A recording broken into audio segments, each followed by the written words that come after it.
لیکن سب سے افضل اور بہتر درود درود ابراہیمی ہے، کیونکہ اس کی فضیلت و برکت سب سے زیادہ ہے۔ روایات میں آتا ہے کہ ہمارے پیارے آقا صلی اللہ علیہ وآلہ وسلم کو تمام درودوں میں درود ابراہیمی سب سے زیادہ محبوب تھا، اس لیے بہتر یہی ہے کہ نماز والا درود ابراہیمی ہی پڑھا جائے۔ آئیے ثواب کی نیت سے ایک مرتبہ میرے ساتھ بھی پڑھ لیں۔ اللہم صلی علی محمد وعلی آل محمد کما صلیت علی ابراہیم وعلی آل ابراہیم انک حمید مجید۔ اللہم بارک علی محمد وعلی آل محمد کما بارکت علی ابراہیم وعلی آل ابراہیم انک حمید مجید۔ جیسے ہی آپ 3 بار درود پاک پڑھ لیں تو پھر اپنے خاص مقصد کی نیت کر لیں، کیونکہ ہر بندے کی حاجت الگ ہے، ہر بندے کی خواہش الگ ہے۔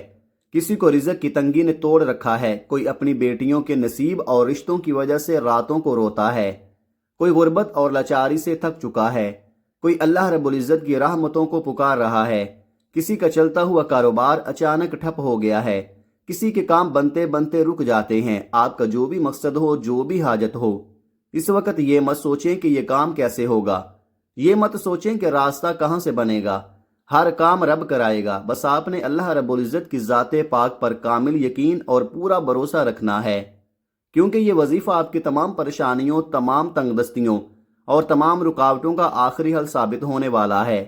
اپنے خاص مقصد کی نیت کرتے ساتھ ہی فوری طور پر آپ نے ایک بار اعوذ باللہ من الشیطان الرجیم بسم اللہ الرحمن الرحیم پڑھ کر وظیفے کا آغاز کرنا ہے۔ یاد رکھیے گا، تعوذ اور تسمیہ پڑھنے سے تمام شیطانی اثرات ختم ہو جاتے ہیں، اور جس کام کی ابتدا تعوذ اور تسمیہ سے کی جائے اس میں اللہ برکت ڈال دیتا ہے، اس میں خیر ڈال دیتا ہے، اس میں حفاظت اور سلامتی لکھ دی جاتی ہے۔ لہذا جب آپ نے اپنے تمام مقاصد کی نیت بھی کر لی اور تعوذ اور تسمیہ بھی پڑھ لی، اب سب سے پہلے جس وظیفے سے آپ نے اس عمل کا آغاز کرنا ہے وہ اللہ رب العزت کا صفاتی نام ہے، اور وہ نام یا عزیزو ہے، یعنی اے عزت دینے والے، اے غلبہ عطا فرمانے والے۔ آپ نے دیکھا ہوگا کہ دنیا میں بہت سے لوگ ایسے ہیں جن کے پاس مال ہے، دولت ہے، شہرت ہے، مگر عزت نہیں۔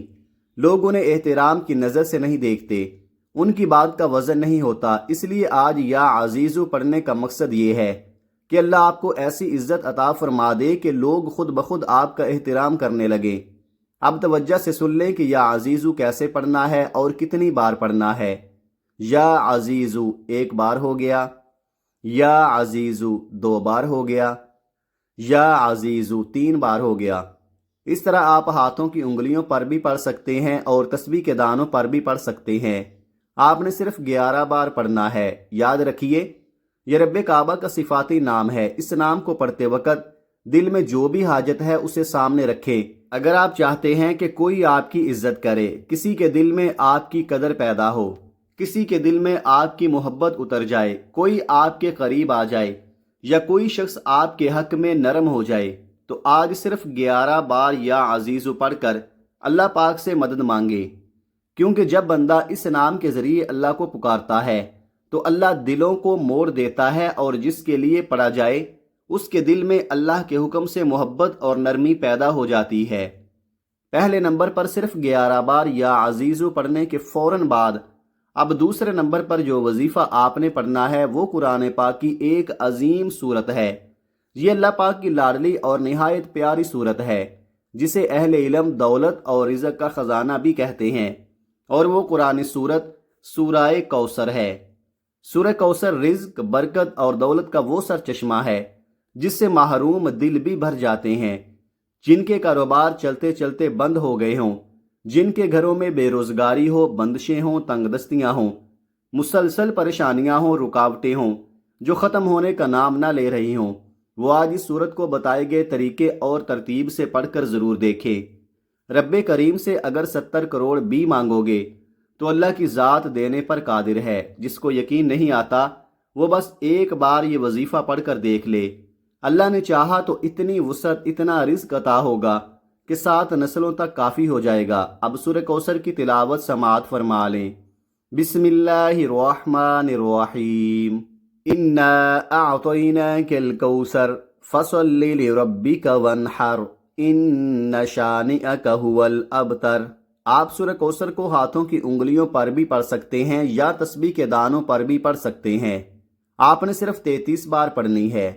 بتانے کا مقصد یہ ہے کہ یہ اعمال مستند اور خاص ہیں، جس طرح بتائے جائیں بالکل ویسے ہی پڑھنے ہیں۔ اس میں اپنی طرف سے کوئی رد و بدل نہیں کرنی۔ اور دوسرا یہ کہ چھوٹے وظائف کا فائدہ یہ ہوتا ہے کہ بندہ کم پڑھے مگر توجہ، یقین اور دل کی حاضری کے ساتھ پڑھے، کیونکہ اکثر لمبے وظائف میں انسان کا دھیان بٹ جاتا ہے، اس کی توجہ ختم ہو جاتی ہے۔ اس لیے تھوڑا پڑھو مگر رب سے اتنا مانگو کہ وہ تمہیں خزانوں کا مالک بنا دے، گھر کے حالات بدل دے، بے سکونی اور بے برکتی کا مکمل خاتمہ کر دے۔ اصل مقصد رب کریم کو راضی کرنا ہے، اور سورہ کوثر کو کس طرح اور کتنی بار پڑھنا ہے یہ میں نے آپ کو واضح طور پر بتا دیا ہے۔ اب تیسرے نمبر پر جو وظیفہ آپ نے پڑھنا ہے وہ اللہ تعالیٰ کے صفاتی نام ہیں، اور وہ نام یا غنیو یا مغنیو ہیں، یعنی اے غنی کر دینے والے، اے مال و دولت اور برکت عطا فرمانے والے۔ اس نام کو پڑھنے کا مقصد صرف مال و دولت حاصل کرنا نہیں، بلکہ اللہ پاک آپ کے بچوں میں برکت عطا فرمائے، آپ کو اولاد صالح اور برکت والی اولاد دے، آپ کو علم دے، قرآن سکھائے، آپ کو مجدد بنائے، اللہ آپ کو عزتوں کے اعلیٰ مقام پر فائز کرے، آپ کے چہرے پر نور عطا کرے کہ لوگ آپ کو دیکھ کر احترام کرنے پر مجبور ہو جائیں، آپ کو عزت وقار دے، اچھی سوچ عطا کرے۔ یہ سب بھی غنی کر دینا ہے، اس لیے اس وظیفے کو پڑھنا نہایت اہم ہے۔ اب توجہ سے سن لیں کہ یا غنیو یا مغنیو کو کیسے پڑھنا ہے اور کتنی بار پڑھنا ہے۔ یا غنیو یا مغنیو ایک بار ہو گیا، یا غنیو یا مغنیو 2 بار ہو گیا، یا غنیو یا مغنیو 3 بار ہو گیا۔ اس طرح آپ ہاتھوں کی انگلیوں پر یا تسبیح کے دانوں پر پڑھ لیں، لیکن یاد رکھیں آپ نے صرف اور صرف 11 بار پڑھنا ہے۔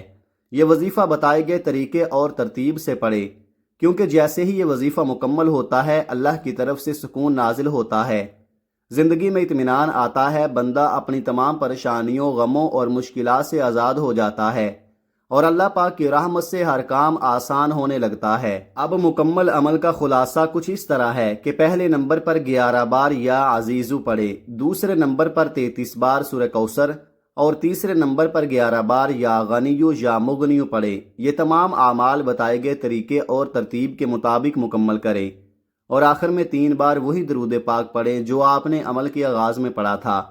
اس کے بعد آپ کا عمل مکمل ہو جائے گا۔ یہ وظیفہ آپ نے شب برات کسی بھی نماز کے بعد کسی بھی وقت پڑھنا ہے، اور اس کے اثرات آپ کی روزی میں بے پناہ برکت، اضافہ اور غربت کے مکمل خاتمے کی صورت میں ظاہر ہوں گے۔ اگر آپ مقروض ہیں تو قرضے سے نجات ملے گی، اگر جنات کے اثرات ہیں تو اللہ تعالیٰ آپ کو ان کے حملوں سے ہمیشہ کے لیے محفوظ فرمائیں گے، اگر گھر میں تنگ دستی یا پریشانیاں ہیں تو وہ ختم ہو جائیں گی، اور آخر میں اپنی تمام حاجتوں، پریشانیوں اور دکھ تکالیف کے لیے اللہ رب العزت سے رو رو کر دعا ضرور مانگے، کیونکہ اللہ پاک اپنی رحمت سے یقیناً آپ کو بہتر نہیں بلکہ بہترین سے نوازے گا انشاءاللہ۔ دعا ہے کہ رب کعبہ میرا سنانا اور آپ کا سننا اپنی پاک بارگاہ الہی میں قبول و منظور فرمائے، آمین۔ اور دعا ہے کہ اللہ تعالیٰ ان وظائف کی بدولت ہماری تمام مشکلات، پریشانیاں اور رزق کی تنگی کو دور فرمائے اور ہمارے لیے آسانیاں پیدا فرمائے، آمین۔ اللہ تعالیٰ ہم سب کا حامی و ناصر ہو۔ محترم ناظرین، اپنے رزق میں برکت اور وسعت کے لیے اللہ تعالیٰ کے 99 ناموں میں سے کوئی ایک نام کمنٹ میں ضرور ٹائپ کریں۔ شکریہ۔ اپنا بہت سارا خیال رکھیے گا، ہمیشہ ہنستے رہیں، مسکراتے رہیں، خوش رہیں، آباد رہیں، اور مجھے بھی اپنی نیک دعاؤں اور نیک تمناؤں میں لازمی یاد رکھیے گا۔ ملتے ہیں کسی اگلی ویڈیو میں ایک نئے وظیفے کے ساتھ، تب تک کے لیے اللہ حافظ۔ السلام علیکم ورحمۃ اللہ وبرکاتہ۔